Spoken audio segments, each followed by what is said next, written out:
Who knew that the laugh track could make a comeback on YouTube? Well, I'll tell you who knew, Matt Sheffield. His team over at Newsbusted has built an extremely popular political channel on YouTube based on faux news commentary, complete with a cheesy set and, yes, a laugh track. The blog Little Green Footballs exposed a photo of an Iranian missile launch to be a photoshopped fake. Iran admitted the photo was a fake, but said it could still destroy America and Israel with its 4 million plane Air Force and 8,000 ship Navy. Newsbusted's success on YouTube is as clear as it is curious. With a weekly viewership of over 10,000 viewers and 14 different episodes with over 100,000 viewers, Newsbusted consistently draws large audiences with a sort of self-mocking style, kind of a Republican version of The Daily Show that goes totally over the top. Now, Newsbusted's aim is to expose bias in the mainstream media, liberal bias in the mainstream media.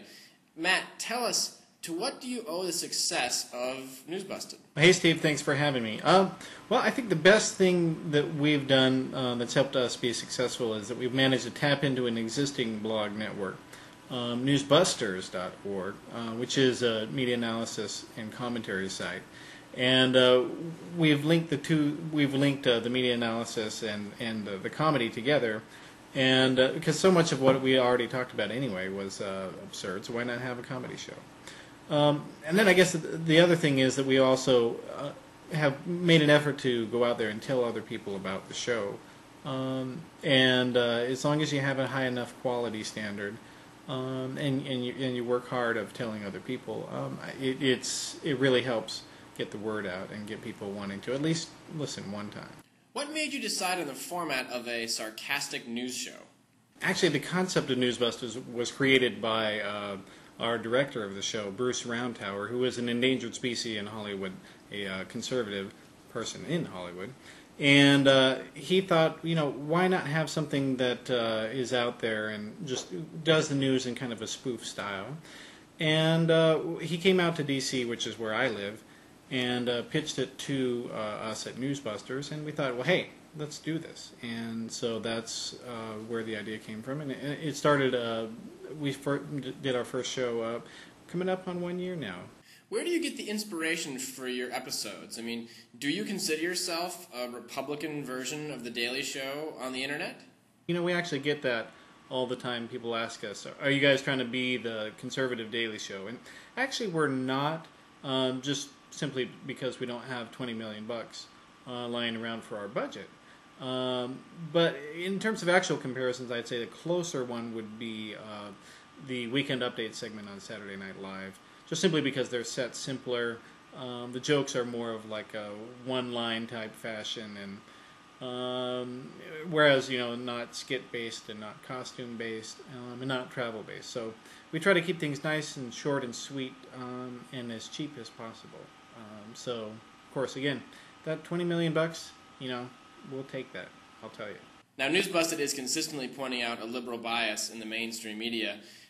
What do you think is the solution for conservatives? What's the solution? Well, I'd say it's probably a twofold solution. One is that we have to get more conservatives to be interested in media. What's kind of funny is that a lot of people on our side, they're interested in being, William F. Buckley or Ann Coulter or Rush Limbaugh, or somebody like them who's a commentator and giving their opinion on the news and such. But not a lot of people saying, oh, I want to be the next Jerry Seinfeld, or I want to be the next, I want to be the next Peter Jennings or something like that.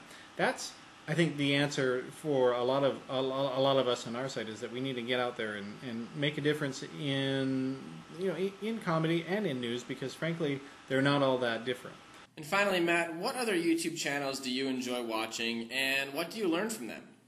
There's so many good channels out there on YouTube. Just a few that come to mind that I really like. One is called O Movies, and they have this show called Blog Monkey, which is basically like a little celebrity gossip show hosted by a puppet.